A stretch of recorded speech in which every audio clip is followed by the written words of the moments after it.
Eh bien salut tout le monde, c'est Flo, j'espère que vous avez la forme. Alors aujourd'hui on va voir les configs gamer pour ce mois de mars 2019. 3 configurations, donc budget à 600 €, 1000 €, 1500 €. Donc à chaque fois il y aura une petite variante pour ceux qui préfèrent. Donc n'hésitez pas à checker la description, je mettrai tous les liens utiles pour ceux qui veulent. Pour ceux qui préfèrent d'autres configurations à des budgets différents, il y a mon site, c'est la première ligne de la description. Donc ici on clique sur PC Gamer et ici il y a tous les budgets pour ceux qui veulent, c'est vraiment des variantes. Mais dans tous les cas, les configurations que je vais vous présenter sont vraiment excellentes et sont vraiment à jour. Alors on attaque tout de suite avec la configuration à 600 €. Donc le processeur que j'ai choisi c'est le Ryzen 5 1400. 4 cœurs, 8 threads, donc il est bien pour du gaming. Il est overclockable, donc 117 €, il est vraiment pas très cher. Les prix ont baissé, c'est vraiment super raisonnable. Il fait le travail, il y a le petit ventirad ici qui est dans la boîte fournie. La pâte thermique est appliquée dessus. Donc franchement, ça fait le travail, on pourra l'overclocker un tout petit peu. Et on pourra faire du streaming, mais vraiment streaming léger, donc des jeux pas trop gourmands. Petite carte mère qu'on a déjà présentée, c'est la Gigabyte B450M DS3H. Donc il fait le travail, format micro ATX, la carte son qui est dessus, pas de Wi-Fi. Donc aucune carte mère de cette vidéo aura le Wi-Fi. Je vous montrerai à la fin de cette vidéo justement une carte Wi-Fi que je vous conseille. Donc franchement sympathique, la carte mère qui fait vraiment le travail. Elle est compatible avec les Ryzen série 1000, série 2000, sans mise à jour, donc franchement c'est du tout bon. C'est pas la meilleure, mais le prix est vraiment excellent, 75 €. Au niveau mémoire, la DDR4 ABC, donc DDR4 2400, 2 barrettes de 4 Go, donc 8 Go, de chez G-Skill. C'est pas les plus belles, mais le prix est vraiment très bien, 57,48 €. Aussi, ceux qui ont un petit peu plus de budget, il y a les Ballistics qui sont vraiment pas mal, ou alors les Corsair. Donc dans tous les cas, le prix est vraiment super raisonnable, 57,48 €. Au niveau carte graphique, il y aura deux choix. Donc mon choix préféré, c'est la RX 580 ici pour moins de 200 €. 8 Go de RAM celle-ci, donc franchement sympathique.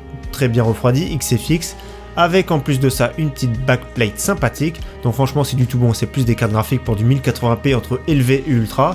Donc ici ça va tourner très bien à au moins 60 fps sur la plupart des jeux du moment. Mais ce qui est bien en ce moment aussi, c'est qu'il y a des promotions sur les GTX 1060 en version 6 Go. Donc celle qu'on voit pas trop cher en ce moment, c'est la version de chez EVGA, c'est une version compacte. Malheureusement c'est un peu plus bruyant, mais l'une ou l'autre sont vraiment efficaces en jeu. Donc ici 189, on a même vu des promotions qui étaient bien à 179. Donc les prix, c'est une tendance légèrement à la baisse. Dans tous les cas, l'une ou l'autre sont vraiment très bien aujourd'hui pour jouer en 1080p élevé ultra. Alors au niveau stockage, ici on part sur un SSD pour installer le Windows, c'est une version 120 Go. Le Crucial BX500 est vraiment pas mal. Ici 120 Go c'est assez limité, mais c'est pour rester dans le budget. Autrement, prenez directement en 240 Go, donc 23,99 €.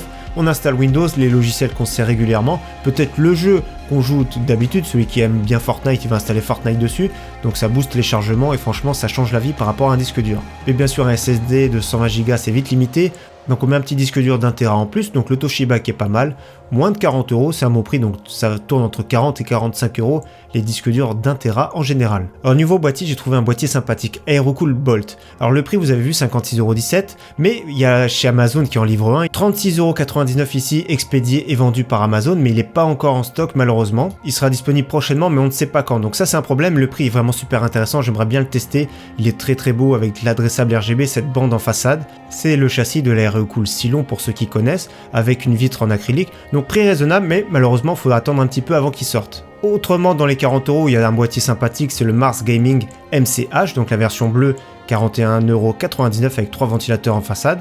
Et au même prix, il y a aussi également la version en verre. Donc ici, pour rester dans notre budget, il faut un boîtier dans les 40 € environ, mais après vous êtes libre, c'est une carte mère micro ATX, donc vous êtes libre au niveau des boîtiers, qu'ils soient compacts ou non. Franchement, après c'est à vous de voir. Au niveau alimentation, on met quelque chose de correct ici. La couleur Master Watt 550 watts, donc c'est une 80 plus bronze, semi-passive, semi-modulaire. Donc franchement, c'est du tout bon, 550 watts, c'est vraiment très très bien. Cette configuration sera vraiment à l'aise, elle est plutôt silencieuse et fait vraiment le travail. Pour le prix, c'est vraiment super raisonnable. Donc très bon rapport performance-prix, cette alimentation. Donc ici, cette config, 610 € au moment où je fais la vidéo. Pour ceux qui préfèrent du Intel, le concurrent, c'est le i3 8100 qui est un petit peu mieux en jeu vidéo. Par contre, il sera un petit peu moins bien en streaming. Et celui-ci n'a pas d'overclocking, donc un tout petit peu plus cher aussi également. Après, ceux qui sont fans d'Intel, c'est celui-ci qu'il vous faudra, c'est celui-ci son concurrent. Mais bien sûr, il faut aussi également changer de carte mère du coup. Donc une petite carte mère B360. Ici pour 80 €, donc c'est plus ou moins l'équivalent de celle qu'on a vue, sauf qu'ici c'est une version ATX. Donc que ce soit la configuration avec le Ryzen ou avec le Intel, on a une configuration qui peut jouer en 1080p élevé, voire ultra sur certains jeux. Alors maintenant ce qu'on va faire, c'est qu'on va passer à la configuration, la deuxième configuration, à 1000 €. Donc ici, on part sur du Ryzen. Vous allez voir, il y a deux choix possibles en AMD Ryzen. Donc ici, celui que je vous conseille, c'est un bon milieu de gamme. Le Ryzen 5 2600, 6 cœurs 12 threads, il est vraiment à l'aise partout. Il est très bon en jeu, il est à l'aise en streaming, donc franchement, alors ici 175 €, des fois il descend un tout petit peu à 170 €, mais ça tourne dans ces prix-là. Toujours pareil, il y a le Ventirad dans la boîte avec la pâte thermique préappliquée dessus. Donc franchement c'est du tout bon, le rapport performance-prix est vraiment excellent. Autre alternative pour ceux qui font plus de montage, de encodage ou un petit peu mieux en streaming, c'est le Ryzen 7 1700. Un petit peu moins bon en jeu vidéo, mais c'est un 8 cœurs 16 threads, donc franchement tout ce qui est applicatif il sera un petit peu meilleur. Donc suivant ce que vous faites avec votre PC, choisissez soit l'un soit l'autre, mais le Ryzen 5 2600 est quand même plus polyvalent. Alors pour la carte mère, j'ai choisi la B450 Gaming K4 de chez ASRock. Donc celle-ci, je l'ai dans mon deuxième PC, je l'ai acheté le 25 octobre. Elle est vraiment très bien pour le prix, 102 €, adressable RGB en plus. Elle est vraiment super sobre, c'est du format ATX, carte son vraiment de bonne qualité. Franchement pour 102 €, elle est vraiment très bien, donc je vous la conseille. C'est vrai qu'ASRock a en général une moins bonne image de marque que les autres, mais franchement depuis quelques années au niveau qualité, ils sont quand même revenus en avant. Alors cette fois-ci au niveau mémoire, on passe à 16 Go de DDR4, ici toujours 2400, donc moins de 100 €, 95 €, ça fait plaisir, les prix sont à la baisse. D'ailleurs ce kit là, si vous voulez la mettre dans le PC à 600 €, c'est possible, donc ça fait grimper un petit peu la facture aussi, 650 € pour le coup.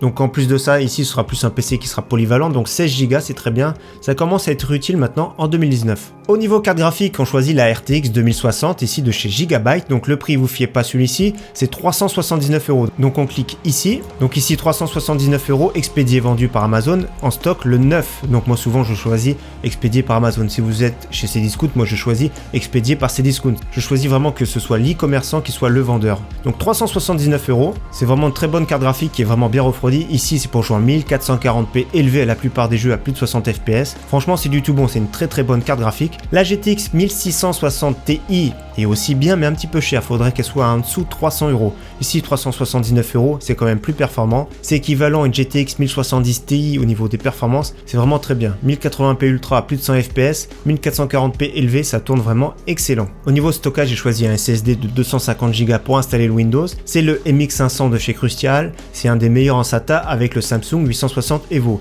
Donc l'un ou l'autre suivant le prix. En ce moment le MX500 est vraiment pas mal placé, 52 €. Et pour compléter, toujours 1 Tera de stockage, à moins de 40 €, le Toshiba P300. Au niveau boîtier, j'ai choisi un boîtier super sobre ici. Après, dans les 60 €, il y en a pas mal de choix. Le Sharkoon Pure Steel, j'aime beaucoup. Alors ici, le cache alimentation, c'est sur le haut, donc l'alimentation prend place en haut, comme vous voyez sur cette photo. Dans ces cas-là, on peut mettre en bas 3 ventilateurs de 12 cm qui va vraiment pousser l'air frais vers en haut, donc c'est pas mal aussi comme conception. Personnellement j'aime bien, il est super sobre, il est assez classe, donc c'est un boîtier que je peux vous conseiller. N'hésitez pas à regarder des boîtiers entre 50 et 70 € pour cette configuration, il y a vraiment du choix. D'ailleurs le Pure Steel est disponible aussi en blanc, il est vraiment très classe. Donc franchement pas mal, 61,90 €, je trouve que c'est raisonnable pour un boîtier bien fini et sobre. Un petit Ventirad, on va ajouter avec ça le Cooler Master, le tout nouveau, l'Hyper 212 en version Black Edition. Vraiment très classe, ventilateur noir, ça va très bien avec cette configuration justement. Un peu une plaque en aluminium brossée sur le dessus, Cooler Master, franchement il est efficace. Il est plus silencieux que le Ventirad d'origine et pour le prix 34,99 €, c'est vraiment très bien. En alimentation, la Corsair CX 650 watts, donc c'est une 80 plus bronze. Alors ici le prix est super intéressant, 67 €, c'est parce que c'est une version reconditionnée certifiée, donc le packaging n'est pas celui d'origine.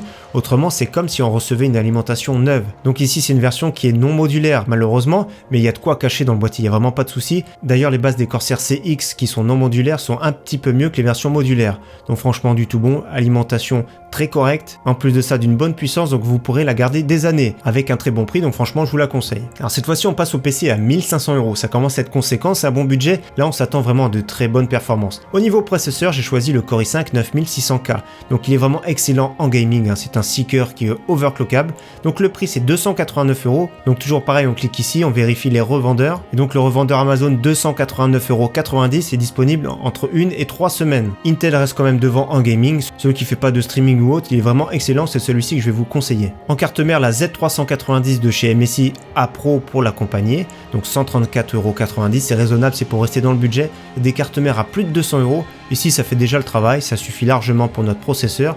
Après c'est à vous de voir, hein. Les gigabytes sont vraiment très bien, les Z90, donc après c'est à vous de voir, mais celle-ci fera déjà très bien le travail. Au niveau mémoire, toujours 16 Go de DDR4, ici DDR4 3000, 127 €, le prix est vraiment raisonnable. Les Corsair Vengeance sont vraiment très bien. Après il y a des G-Skill RGB qui sont vraiment très belles. Il y a des Corsair aussi RGB qui sont vraiment très belles. Mais après le prix va augmenter environ 40-50 € en plus. Après c'est à vous de voir. Mais ici DDR4 3000 c'est déjà très performant. Au niveau carte graphique, on est sur la RTX 2070 pour 539 €. Si vous avez 200 € de budget en plus, c'est l'RTX 2080 qui va logiquement la remplacer. Donc ici très performante, il n'y a pas de souci, 1440p élevé ultra suivant les jeux, à très bon taux de FPS. Donc ici triple ventilateur, très bien refroidi. Souvent Gigabyte c'est parmi les moins chers et en plus de ça elles sont vraiment très bien finies et silencieuses. Donc je vous conseille vraiment de ne pas dépasser les 600 €, plutôt rester dans les 500 € pour une RTX 2070. Pour installer le Windows, je vous conseille le Samsung 970 Evo. Donc ici 67,46 €, 250 Go, vraiment c'est un des SSD les plus rapides, donc format M.2.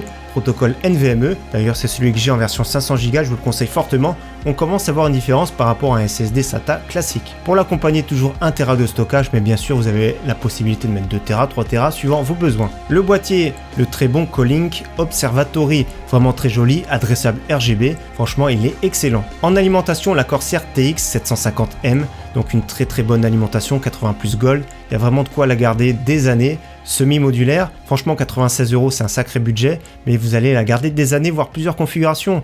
Donc franchement ça vaut le coup d'investir dans une bonne alimentation dès le départ. Au niveau water cooling, j'ai choisi le Corsair Hydro 100i RGB Platinum, donc le tout nouveau, 240 mm, il va prendre place tout en haut de notre config. Sympathique, très performant, franchement c'est très joli, c'est bien fini, c'est performant, donc franchement c'est du tout bon, 123 €. L'alternative pour ceux qui font un peu plus de montage, de streaming, c'est le Ryzen 7 2700, donc c'est un 8 coeurs 16 threads, overclock câble également, franchement du tout bon. Et la carte mère que je vous conseille, un petit peu moins cher, Gigabyte B450 Aorus Pro, très bonne carte mère, très bonne carte son, vraiment il y a tout ce qu'il faut, le prix super raisonnable, 125 €. Donc voilà pour ces configs. En option, on peut mettre une petite carte Wi-Fi, celle que je vous recommande, c'est la TP-Link Archer pour une quarantaine d'euros. Je vous conseille pas vraiment les cartes Wi-Fi format clé USB, souvent ça capte un petit peu moins bien, les formats PCI captent beaucoup mieux. Donc ici 40 €, c'est raisonnable entre guillemets, ça reste cher. Malgré tout, il vaut mieux se connecter un PC fixe par câble, mais si on n'a pas le choix, si on est loin de la box, la carte Wi-Fi est vraiment pas mal. Et bien sûr, pour ceux qui veulent une clé Windows 10, je vous conseille le site en ce moment, c'est URCDK.